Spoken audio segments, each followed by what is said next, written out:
Just last week itself, I met up with this lovely couple who invited me to their house, which is located in the Ho Ching area. They have been staying there for the past 8 years. Okay, then their intention is actually very, very clear. They just want to sell this particular property and then to move on to another executive maisonette.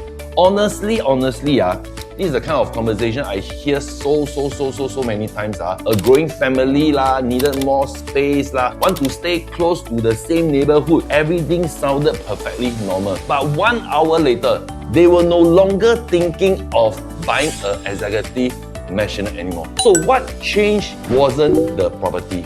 It was the way they looked at their future. Best of all this one simple question, instead of asking what is your budget, which block you prefer, how many bedroom actually you need, I asked them this very simple and different question. So I asked them, instead of buying a bigger house, have you actually ever thought of increasing your property net worth? When I asked them this, they went silent. Because most of the homeowners have never been asked about this particular question before. Just like buying a bigger house and building a stronger financial future are actually two very different goals to begin with. So instead of looking at this property listing, we start talking about, like, example, retirement. So I asked them, if you retire at the age of 65 and you live until the average age of about Singaporean is about 84 lah. So this particular 19 years, right, have you actually calculated how much money you actually need during this particular 19 years? So they pause a while first and then think.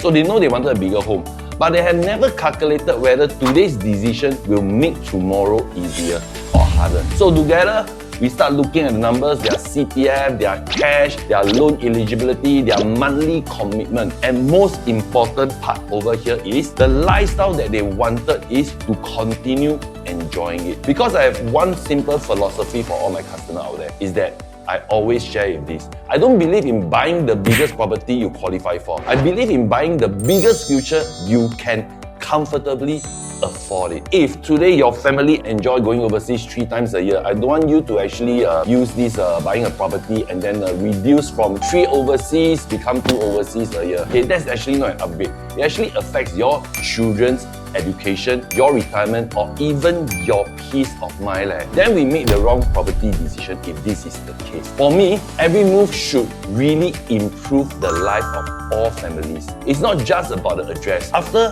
going through the financial calculation together, they start having this particular thinking process. Instead of just looking at executive maisonette, they're actually now more open to explore a completely different strategy. Not because it was actually expensive, not because it was actually newer, but because it could potentially put them in a stronger financial position over the next 10 to 20 years. Notice something important? Okay, I don't recommend a more expensive property. I recommend a better financial outcome, and there's a big difference between these two factors. So if you're watching this today, if you're thinking of the next move, don't just ask yourself, what house can I actually afford? Ask yourself this simple question instead. Which property decision gives my family the strongest financial position 20 years from now? Sometimes the best property decision isn't about just buying the bigger house. It's about building a better future. And if you enjoyed this episode, every week I'll be sharing another real conversation that completely changed the way a homeowner looked at their property. No script, no actor, no make-up story, just